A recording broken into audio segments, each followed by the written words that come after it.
I'm Jen Taylor Skinner, and this is the Electorette.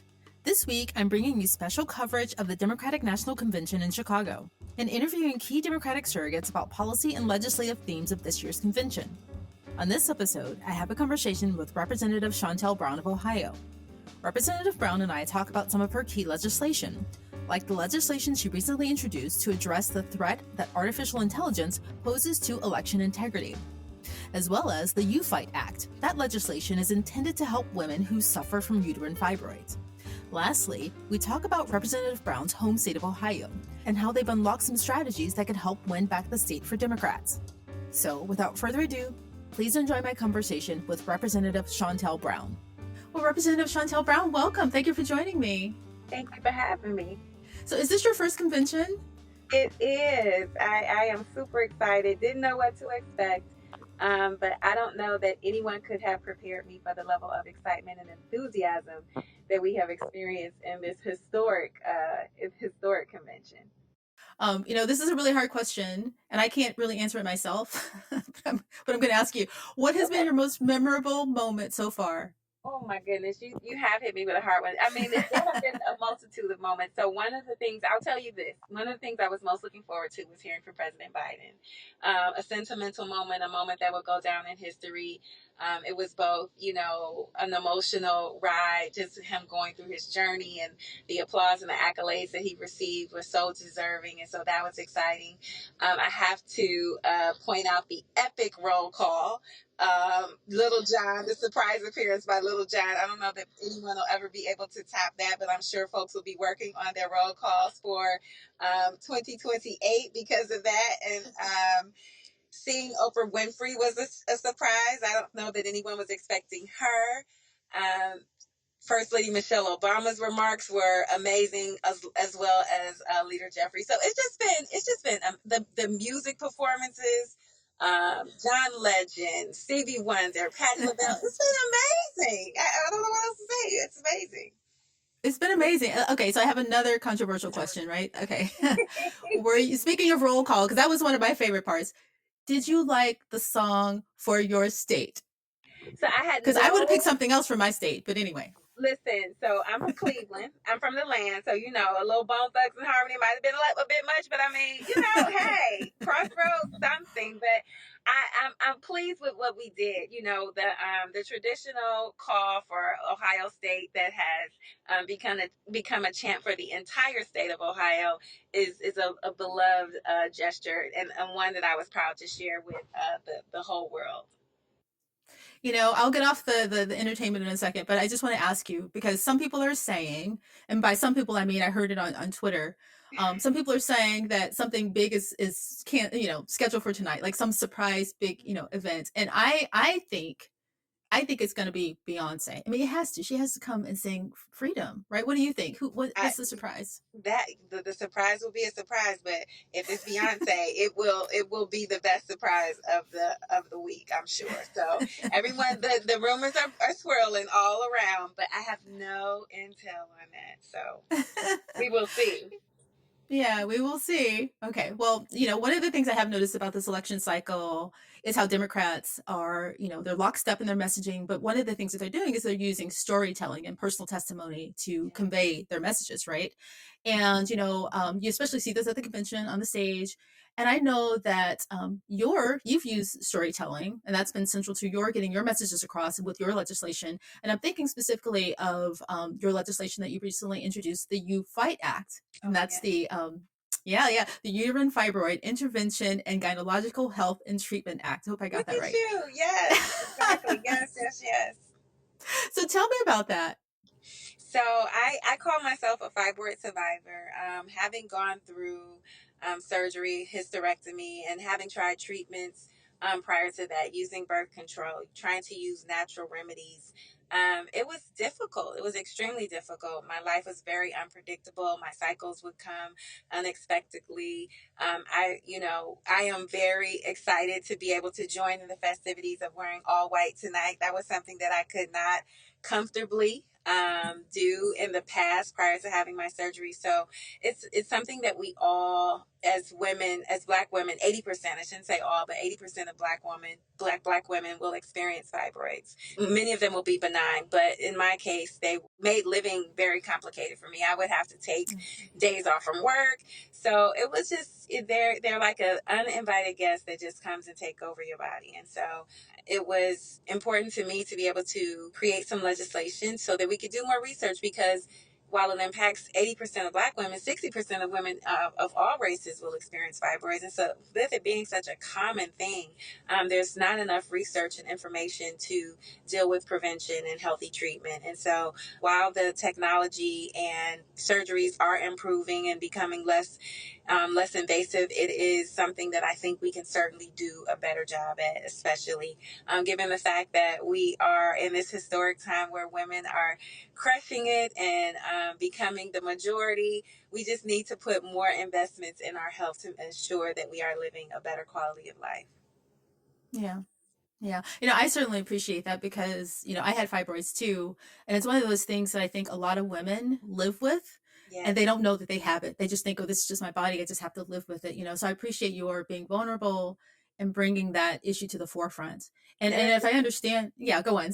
No, because to your point, it's something that we many of us either suffer in silence or we think that it's normal. And so, my mom also experienced fibroids. She too had a hysterectomy, so it has become, particularly in our community, a thing that I think that we think is, oh, that's just normal, that's natural. But and then with the medical disparities that we experience and not getting the care and attention sometimes that we deserve, we end up again suffering more than we probably should. So I appreciate you also and your willingness to share and open up and talk about something that is really more prevalent than people may realize. And once I opened up, so many people, Black, whites, and others, were like, you know what, I'm experiencing the same thing. And they started asking me about my procedure and how it was.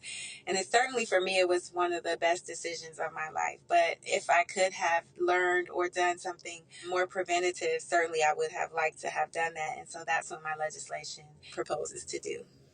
Yeah, and then one last point on that is that how it's related to the messaging in the cycle is that, a lot of people don't realize that fibroids, depending on where they are, where they're situated, and how big they are, they can affect your fertility, right? So they Absolutely. cause a lot of, fertility issues, right? And so thank goodness for, our vice presidential candidate, Tim Walz, for bringing that issue to the forefront, right? Absolutely. Absolutely. I mean, I think the combination of both he and Vice President Harris, but his testimony about IVF and his family puts this issue of reproductive justice and freedom right at the top of the ballot. And to be able to have a man who can speak to this issue comfortably and confidently from the Midwest too, just gives me great joy and pleasure and pride in knowing that we are getting that much closer to victory. Yep, from the Midwest, a dad in plaid. Yes. I love it. Yes. We love a dad in plaid. Yes. The thing that I love about your leadership is that you do bring these issues that affect so many people's lives, but they don't get a lot of coverage, I don't think, right, from the mainstream media. Sometimes they aren't splashy enough, but they're really important. They're really kind of like affecting us all. And another piece of legislation that I hope I don't surprise you with talking about it is that I believe you brought legislation to the floor to address the threat that AI poses to election integrity and to voters, right, which is another issue that at least we've seen in this election that can affect Black and brown voters more so than others. Tell me about that legislation. So, in a day and age where technology is just moving so rapidly and misinformation and disinformation and outright lies are moving even faster, it was important to me to put forth legislation to put some guardrails in place. Ohio is a state where we had a robocall, not exactly AI, but people calling folks in the highly densely populated Black areas to tell them that if they went to vote and they had a warrant, that they would be arrested at the polling location. Just outright lies. And then we can speak to in North Carolina, there was a robocall imitating President Biden's voice, telling people to save their votes until November, so during the primary. So these are things that have already happened. And so I think most recently we've got the other guy that was some claiming an endorsement from a major pop star. So I'll just leave it at that. But these are the type of things that are happening that just need to be prevented. And we can certainly do that. We have the capacity, we have the ability to do it. But the will may not be there from both sides of the aisle. And this should be a nonpartisan issue because it can impact both Democrats and Republicans equally. And so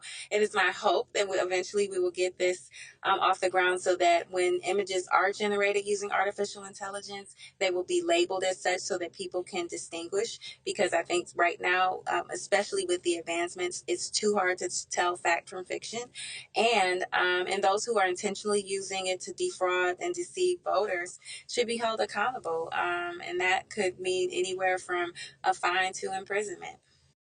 But a couple of months ago, I talked to I don't know if you know Asosa Osa. She's a disinformation expert. She worked on the Stacey Abrams campaign, and following that campaign, she became a disinformation expert. And one of the things that she said that really stuck with me, because we talked about the same thing about these AI generated images and other things that that target Black voters and Black and brown voters. And she said that the problem is that one of the problems is that the cost of producing AI, right, the disinformation via AI, is cheaper. It's becoming cheaper and cheaper, and it's becoming more expensive to detect, right? It's harder to detect, right? So once something's out there, it does all of this damage, and to walk it back is really costly, it's time consuming, and the damage is already done. Yep, and that is the threat that we face, particularly now, and I think even more so in the future. Again, as the technology continues to prove, it'll be much cheaper to implement, and as you pointed out, far, far, far more expensive to try to course correct. Yeah. So I want to ask you about your state, Ohio, Yes. because, Obama won the state two elections in a row, 2008, 2012, and then it swung red, as they say. I mean, there are a lot of reasons, a lot of factors, that attribute to that, gerrymandering, voter suppression, lots of other reasons. Yes. The biggest states for gerrymandering, right? Yes. But but I just want to know, and I think a lot of people, for that reason, for some reason, they don't, pundits and people who analyze these races, they don't dig into why something happens. They usually just kind of blame the voters. Well, this is what voters think, right? But I don't think that's fair, because what you do is you then write off voters in that state, and put them in the bucket of being unreachable, right?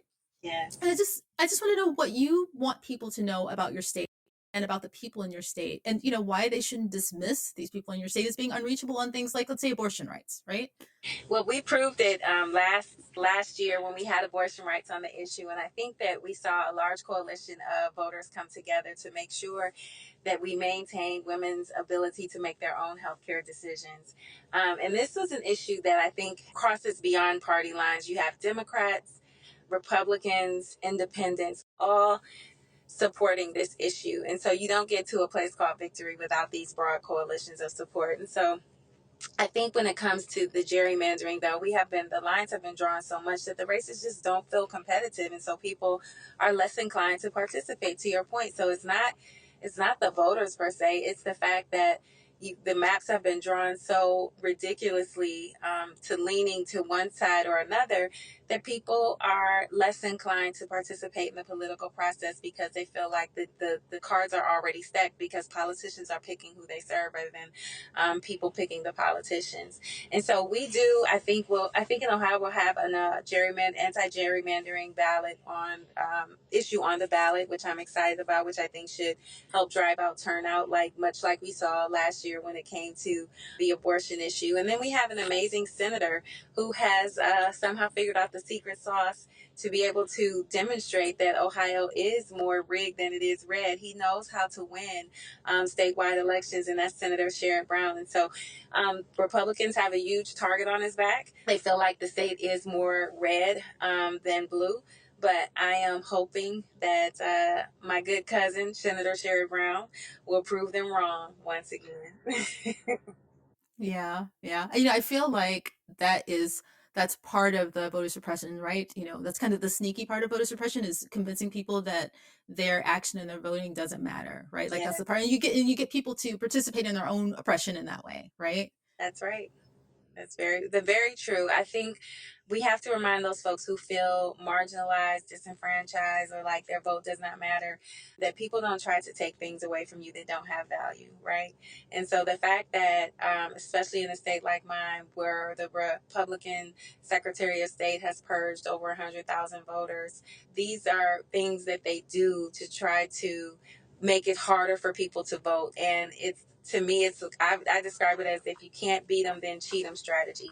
And that's one way that they do it. And so we got to remind folks that voting levels the playing field when it comes to power in this country, whether you're black, white, rich, poor, gay, straight, Democrat or Republican, GED to PhD, everybody gets one vote. So we got to make sure that we use it in every single election.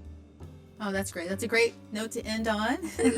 Well, Representative Shontel Brown, thank you so much for joining me. It was a true pleasure to meet you. I hope you have a fabulous time at the rest of the NC. And just thank you so much for all your work, okay? Thank you. Thanks for having me. Take care.